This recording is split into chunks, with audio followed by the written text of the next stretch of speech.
Hello and welcome to your astrological vibrations for Thursday, May 20th, 2021 by Gaia Blooming. I am Mimi and our energy mantra for today is I am worthy of my curiosity and I am worthy of changing my mind. Okay, so today we finish up Taurus. We have half the day in Taurus. And sorry for the noises, unpacking. We spend the first part of the day in Taurus, and then we shift into Gemini energy. So realize that 29-degree Taurus for the first half of the day, if you are feeling like, what do they call it in the write-up, lazy lion today, you may feel a little bit more of that in the first part of the day. Take it easy on yourself. You are worthy of that. With Gemini, we are bringing in some major astro energies, major astro shifts. So I always say, like, sometimes we need like that quiet before the storm kind of energy. So take it easy with yourself. Really focus on knowing your worth. Focus on aligning with that which you value, the highest value in your life. And again, knowing that you're worthy no matter what you're doing. Taurus has that urge, that need to be productive, and there are lots of ways we are productive even when we are resting. So that being said, let's dig into this Gemini energy. The sun will shift into Gemini 12:37 p.m. Pacific time. I was talking to Joe, and he brought up something very good. He's been listening. He pays attention. And that is with Gemini energy. Gemini energy can kind of be very scattered. Gemini energy always likes to be moving and doing something. Gemini energy needs the mind engaged. So what he suggested is making short-term goals during this time of Gemini so that you can have some focus for this energy. Now that's a very Virgo perspective. He is a Virgo rising. So he's bringing forth the Virgo perspective. Although that's a really good idea because Gemini energy does like to stay moving. However, Gemini, I think out of all the signs, is the most mutable sign, which means it is very changeable. And this is why you are worthy of changing your mind. Because you may make these short-term goals and then tomorrow be like, I don't want those goals anymore. Here are my new goals to fulfill during Gemini energy.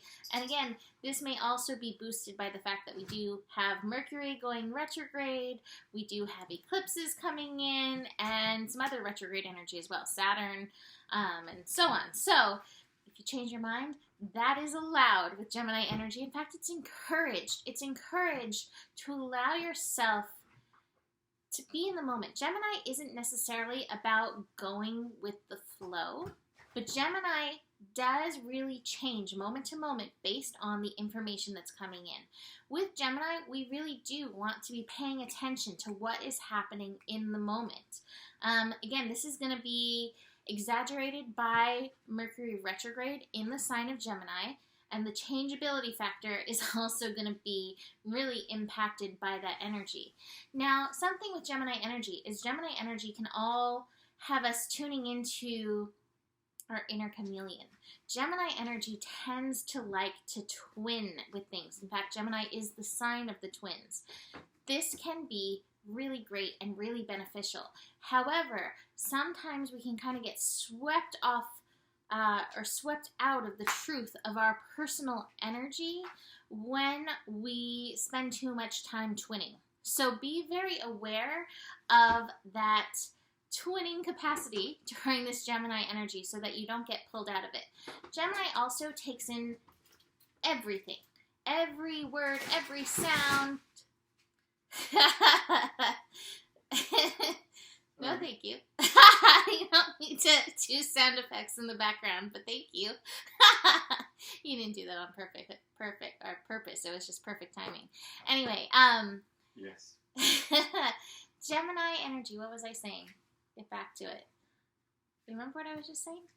Yeah. Brains. How it likes to. Chameleon. Yeah. And chameleon. twin. Oh, that's what I was saying. Gemini picks up every little sound, impulse, word. Like, I swear Geminis, like, if you slept with a book under your head, you would just osmose the book. So, with this, and this Mercury retrograde, and eclipse energies, you want to be very aware of what you are taking in. Because Gemini can take in something, and just because they've taken it in, like whether it's from a book or a newscaster or a friend or a parent or a teacher, it becomes true. And so we want to be aware, all of us, because all of us are like exploring this Gemini archetype, exploring this Gemini energy for this. We all want to be very aware of that and not let that take over our mind, right? Actually, I had a mind takeover moment. Joe had a song when he was little, and from out of nowhere it popped in, and for the last half an hour I've been singing it over and over and over again. Are you going to sing it? No. I don't want this to take over anybody else's mind. No, that's good.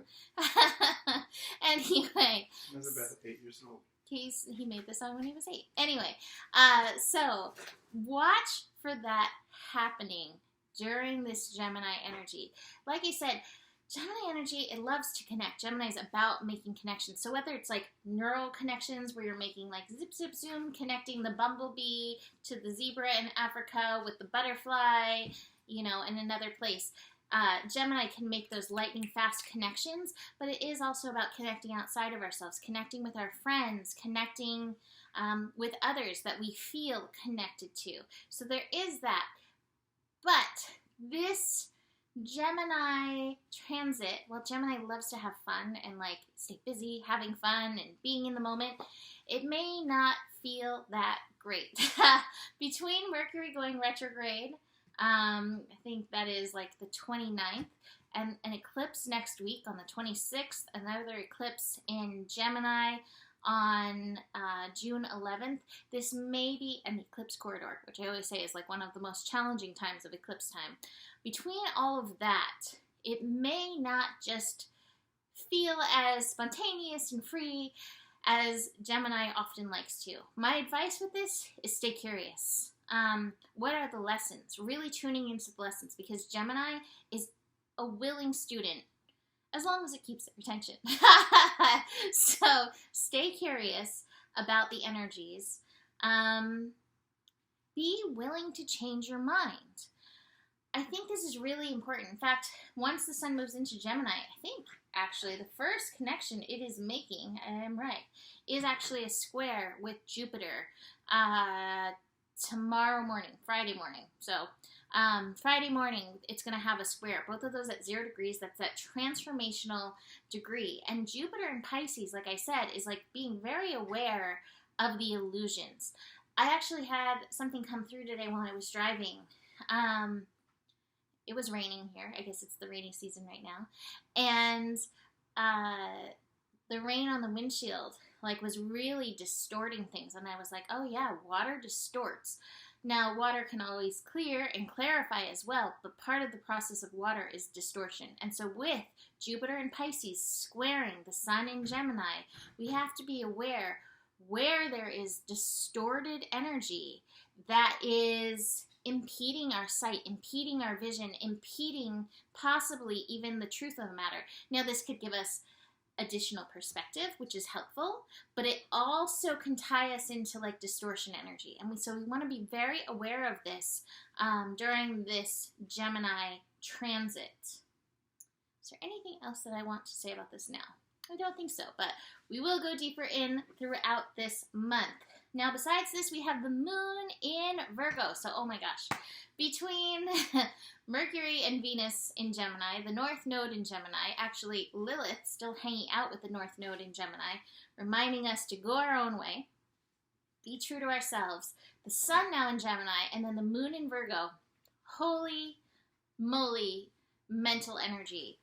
Watch your monkeys and give your monkeys some boundaries.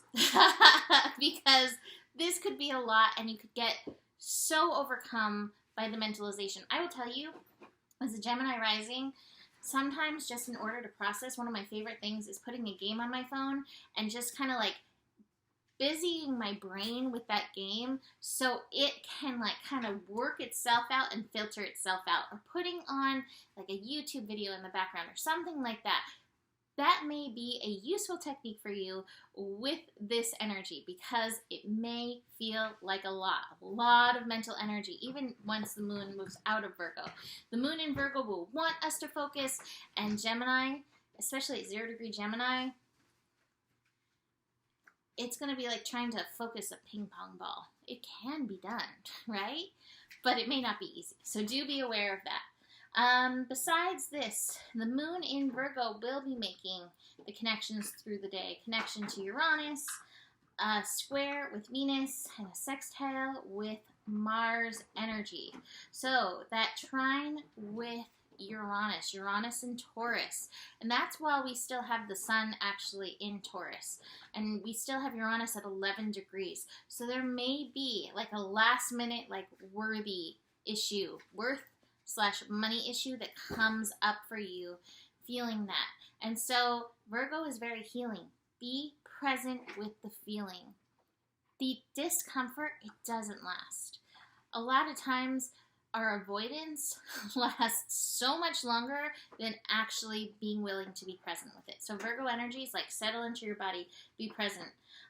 Moon squaring Venus, again, that actually is kind of like echoing this. Like, but this is bringing it, almost feels like it's bringing it a little bit more personal. So there may be a few layers of facing this worth thing today that we need to be present with. In fact, that Venus one, it's almost like you've experienced something, you kind of move through it in the first part of the day, and then later somebody in your life may bring it up and kind of impact that energy.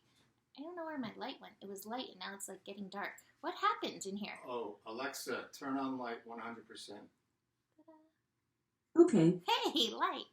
Okay, that was so Sorry weird. about that. No, that's okay.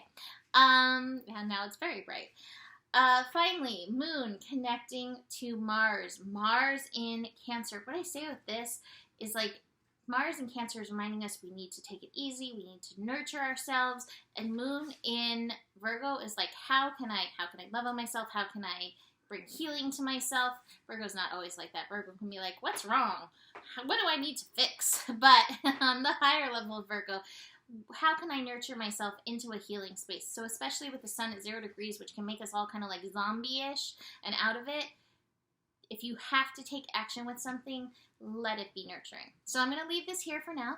You can book a reading with me. Last chance. This is the last day where you can book an eclipse reading, $44, and I can get you in next week before the eclipse. Card-wise, the Fool, starting something new. This is definitely a portal process as we move through this Gemini season. Like I said, eclipses and all that, and the Mercury retrograde. It feels like a lot. And here I have that intensity card, which is like, yeah, it's a lot. Now, I have the Miser card, which is like where we are holding on to something, or even holding something, back. To me, this is like our mind. Don't hold on to your beliefs. Don't hold on to what you think you know. Do stay open. That doesn't mean you have to believe what you learn. However, there is always places where we can expand and bring ourselves knowledge. This comes from the Sagittarius, whose that work is. I also feel like this is what's to come in the Gemini season. I have the Flowering card in reverse and the Success card. I think that there's going to be a lot of work asked for us, and ultimately we're going to find ourselves here.